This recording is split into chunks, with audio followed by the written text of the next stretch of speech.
faria se você fosse casado com uma pessoa e depois da morte dessa pessoa você encontrasse uma caixa que revelasse a sua verdadeira identidade? Que você descobrisse que aquela pessoa não era quem ela verdadeiramente era. Ou que então que aquela pessoa simplesmente não tinha um nome, era uma pessoa praticamente indigente. Pois é, o caso de hoje a gente fala sobre a Lori e os mistérios que ela teve enquanto ela estava viva com a família do seu esposo. Mas antes de começar o caso, se você é novo por aqui, se inscreva no canal, deixe o seu like, compartilhe esse vídeo para me ajudar a fazer com que o canal cresça. Curte bastante porque a maioria desses vídeos não são monetizados, então eu preciso muito da sua ajuda. E também na descrição do vídeo eu estou deixando o link do nosso podcast e também de um curso de inglês para iniciantes. É um curso parceiro aqui do nosso canal para você que tem interesse em aprender inglês, inclusive gosta desse lance de casos. A maioria dos roteiros é feito de sites gringos, sites em inglês, então eu vou deixar aqui o link para vocês darem uma olhadinha e está com preço super especial. Deixar aqui na descrição do vídeo para vocês poderem clicar e ver o que vocês acham. E é isso, espero que vocês gostem do caso de hoje. A Lori Erica Kennedy Ruff, ela nasceu dia 16 de outubro de 1968 na Filadélfia. Ela era formada em administração de empresas e ela era uma mulher religiosa, introvertida, tímida e também sempre chamava atenção pela sua altura, pois ela tinha mais de 1,80. Em 2003, ela conheceu um homem que se chamava Blake Ruff. Esse homem, ele frequentava a mesma igreja que ela, então eles começaram com uma amizade bem singela. Ele também era formado em economia, inclusive ele se formou na mesma faculdade que ela se formou em administração. Então eles começaram uma amizade e aí eles começaram a namorar, até que em janeiro de 2004 eles se casaram. Quando eles se conheceram, ela disse que ela era do Arizona, que a sua mãe havia morrido, que ela não tinha irmãos e que o seu pai, ele era bancário, mas ele estava falido, então ela não tinha contato com a sua família e que ela vivia sozinha ali naquele estado. Até então, pro marido dela, quando ele soube disso, pra ele tudo bem, eles estavam se conhecendo, eles estavam apaixonados, eles se casaram, então ela contou a história do passado dela, da família dela, então até aí tava tudo certo. Logo quando eles se casaram, eles começaram a morar na cidade de Leonard, no Texas, e a Lori, ela queria muito ter um filho. O casal, eles queriam muito ter um filho, mas ela era extremamente infértil. Eles tentaram várias vezes ter um filho, e todas as vezes que eles tentaram, ela infelizmente sofreu aborto. Até então que eles tentaram a fertilização in vitro, que foi o que deu certo, e ela conseguiu engravidar e ter a sua primeira filha. Logo quando a criança nasceu, a Lori, ela despertou uns comportamentos muito estranhos com a sua filha. Primeiro que ela era uma pessoa extremamente possessiva com a criança.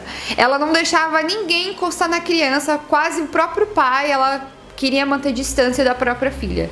Ela começou a ter muito atrito com a família do Blake, porque a mãe dele queria segurar a criança, cuidar da criança, fazer o papel dela de vó, e a Lori nunca deixava. Inclusive a mãe do Blake chegou a falar que a Lori nunca deixou ela, tipo, por um minuto sozinha com a menina. Era uma coisa assim, doentia, obsessiva, possessiva. Era uma coisa tão maluca que quando ela ia no banheiro fazer as necessidades dela, ela levava a criança junto com ela para não ter o perigo de ninguém pegar na criança enquanto ela não estava vendo. Por conta disso, a família do Blake começou a entrar muito em atrito com a Lori por dois motivos. Primeiro, pela falta de... por ela não deixar a criança ter contato com os avós, que era um absurdo e ninguém entendia o porquê que ela não deixava a criança ter contato com eles. E segundo, porque ela não tinha nenhuma informação sobre a sua família. Eles já estavam casados, eles tinham um filho e na cabeça deles não era possível que ela não tinha nenhuma pessoa, nenhum parente que tivesse interesse em saber dela, da vida dela ou da filha dela. Então a família começou a cobrar essa informação dela. Além de cobrar a informação de família, eles começaram também a entrar em atrito porque eles queriam ter mais contato com a criança. E isso começou a afetar muito o seu relacionamento. Tanto que o casal, eles começaram a brigar muito. E os pais de Blake chegavam pra ele, até chegavam a falar pra ele se separar dela, porque ela não era uma pessoa boa pra ele, porque ela tinha um comportamento estranho, ela era uma pessoa praticamente desconhecida, só tinha um nome e ninguém sabia quem era aquela mulher, não tinha uma família, não tinha nada. Ele, de imediato, ele viu que as coisas estavam complicadas e eles começaram a fazer terapia de casal pra ver se ajudava a restaurar o relacionamento deles, mas isso não deu muito certo. O Blake acabou entrando com o pedido de divórcio. Ele voltou pra casa dos pais pra morar com os pais e deixou a Lori junto com a filha sozinha na casa onde eles moravam. Logo depois que eles se divorciaram, alguns vizinhos chegaram a falar pro Blake que a Lori tava com algumas atitudes muito estranhas dentro da casa. Primeiro, que parecia que tanto ela como a filha estavam desnutridas, não comiam há dias. E segundo, que eles diziam que viam ela de madrugada andando pela rua, falando sozinha, como se fosse um monstro, sei lá, uma coisa muito esquisita, uma mulher andando na rua sozinha de madrugada, na garagem, como se ela estivesse conversando com alguém, mas na verdade não tinha ninguém, como se ela fosse uma pessoa maluca.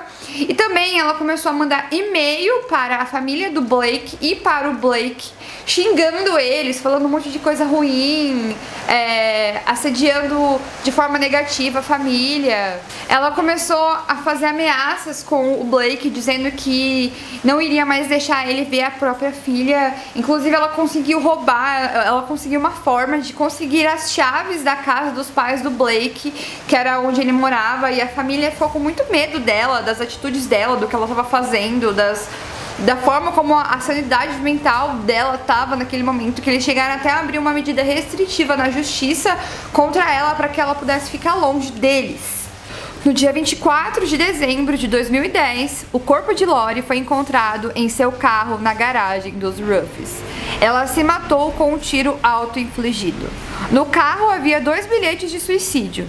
Um bilhete de 11 páginas que estava endereçado ao "meu marido maravilhoso", e o outro endereçado à sua filha, que ia ser entregue a ela no seu aniversário de 18 anos.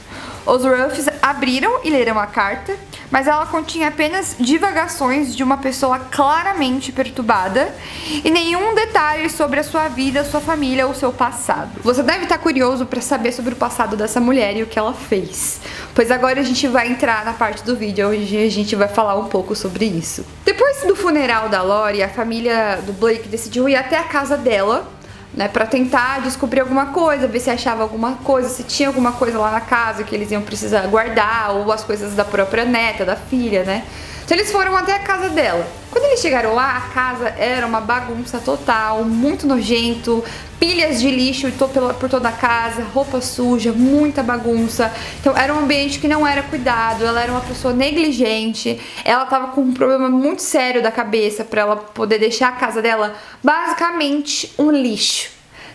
Mas a família do Blake, eles começaram a mexer na casa na busca de alguma coisa, que pudesse ser útil ou utilizável lá, não sei.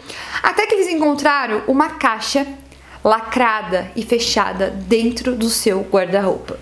Dentro dessa caixa, eles conseguiram abrir e tinha outra caixa. E lá tinha papéis rabiscados, anotações, coisas assim extremamente irrelevantes, assim, sem importância nenhuma. Já a outra caixa estava muito bem lacrada, então eles precisaram de uma chave de fenda para eles abrirem. E quando eles abriram a caixa, eles encontraram vários documentos falsos com a foto da Lori, que mostrava que ela era uma pessoa, que ela tinha várias identidades. Uma das identidades que tinha dentro da caixa era com o nome de Becky Turner, e eles chegaram a achar que talvez essa fosse a identidade real dela. Então eles contrataram uma pessoa, foram até a polícia, um investigador, para eles de fato descobrir se aquela era a verdadeira identidade da Lori, se ela se chamava Becky, e por que ela tinha trocado o nome, se ela era algum tipo de assassina, por que ela viveu tanto tempo com identidade de outra pessoa. Então eles descobriram que Becky Turner, na verdade, era uma pessoa que tinha morrido em 1971, que era uma criança de 2 anos, e essa criança havia sido morta em um incêndio, e a Lori foi para o estado da Califórnia, conseguiu encontrar essa identidade, e não sei como a justiça autorizou com que ela fizesse essa alteração de nome, de documento. Foi então que ela começou a usar a identidade com o nome de Becky, mas na verdade ela estava usando a identidade de uma criança que já havia falecido há muitos anos atrás. Sinceramente, eu só não entendo como que ela conseguiu ter uma aprovação da justiça ou da lei ou algo assim do tipo, para ela conseguir mudar o nome dela. Tipo, essa parte ficou um pouco confusa pra mim, que eu sinceramente eu não consigo entender. Mas de qualquer forma, ela conseguiu essa proeza. Depois ela se mudou para Dallas e ela mudou a sua identidade para o nome de Lori, que foi onde ela começou a fazer faculdade, onde ela entrou na universidade, começou a estudar administração, conheceu o Blake, se casou e começou a construir a sua família. Gente, a mulher já estava tipo no terceiro nome, ela conseguiu fazer faculdade, ela também conseguia tirar a carteira de motorista normal, com todos esses nomes que ela encontrava, né, que ela conseguia mudar. Inclusive, com o nome de Lori, ela conseguiu até tirar um seguro social, que pra quem não sabe, o seguro social nos Estados Unidos é como se fosse o CPF aqui no Brasil. Então, ela conseguiu com esse nome até ter esse documento. Agora, como? Eu sinceramente não sei. E não era uma coisa que ela fez ilegal, não. Ela tinha realmente o documento certinho. Como essa mulher conseguiu fazer isso? Realmente eu não consigo entender. Mas calma que logo a gente vai chegar para quem realmente era essa mulher. Os investigadores começaram a usar todas as tecnologias possíveis de DNA, de árvore genealógica, para tentar encontrar alguma pista sobre alguma coisa, e eles conseguiram chegar até algumas pessoas, alguma família na Filadélfia. Eles também começaram a investigar um pouco melhor todos aqueles rabiscos que ela tinha dentro da caixa. E um dos rabiscos estava escrito 402 meses e falava alguma coisa sobre lei. O que os investigadores chegaram à conclusão que ela sabia a pena que ela pegaria, o tempo que ela seria presa de acordo com o estado da Califórnia se alguém pegasse, se alguém descobrisse que ela na verdade falsificava a identidade de outras pessoas, que ela se passava por outras pessoas. Também dentro desse papel tinha um nome que se chamava Ben Peckens, e o investigador foi atrás desse nome, descobriram que era um advogado em Los Angeles, e eles foram perguntar qual era o tipo de contato que ele teve com a Lori, e ele era um advogado negro, ele lutava pela causa, e ele não atendia clientes brancos, ele só atendia clientes negros e que precisava do trabalho dele. E ele disse que ele nunca tinha escutado falar na vida dessa mulher e que ele não atendia clientes brancos. Ou seja, ela nunca teve nenhum tipo de contato com ele na vida, então por que o nome dele estava dentro do papel é inexplicável. Lembrando que esse fato dele não atender pessoas que não fossem negras é de acordo com as fontes de pesquisa e de acordo com a informação do próprio advogado. Não sou eu que estou falando isso, é conforme as fontes de pesquisa que eu encontrei na internet. Fora isso, eles não encontravam informação nenhuma dela em banco com outro nome ou com outro documento, nada. Ela era uma expert naquilo que ela fazia, e isso intrigou tanto as pessoas, a própria polícia, que eles levaram o caso na internet, e aí as pessoas da internet começaram a fazer uma manifestação para tentar descobrir verdadeiramente quem era aquela mulher, o que ela fazia, por que ela fazia aquilo, por que ela viveu tanto tempo com o nome de outras pessoas, o motivo, quem era aquele ser humano, né? Se passaram alguns anos e em 2011 a família Ruff ainda estava empenhada em tentar descobrir quem era aquela mulher. Eles foram atrás de um homem que se chamava Joy Velling e ele trabalhava na ação social, no Congresso. Ele era uma pessoa que ele tinha uma influência e tinha bastante contato e decidiu ajudar a família tentando encontrar de fato quem era a verdadeira identidade dessa mulher. Inclusive ele chegou até a colocar uma matéria no jornal, que era o The Seattle Times, um artigo falando sobre o caso e se alguém tinha conhecimento de quem que era aquela pessoa. Ele também teve contato com uma mulher que se chamava Colleen Fitzpatrick, que ela era uma cientista, e em parceria junto com ele, essa cientista pegou o DNA do Blake e da filha da Lori, ou seja lá quem for aquela mulher, nessa mistura de DNAs eles tentarem descobrir alguém no sistema, alguma coisa que pudesse levar a uma família, alguma pessoa no mundo. E mais uma vez, com esse estudo de DNA, levaram eles até a cidade da Filadélfia com algumas pessoas que poderiam ter algum grau parentesco com aquela mulher.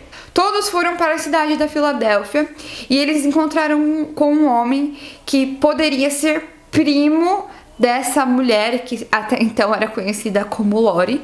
A polícia chegou a mostrar uma foto dela para esse homem e esse homem disse que conhecia ela, que reconheceu ela da foto e que na verdade ela era uma prima dele que estava desaparecida e que ela era filha da tia dele que se chamava Diane.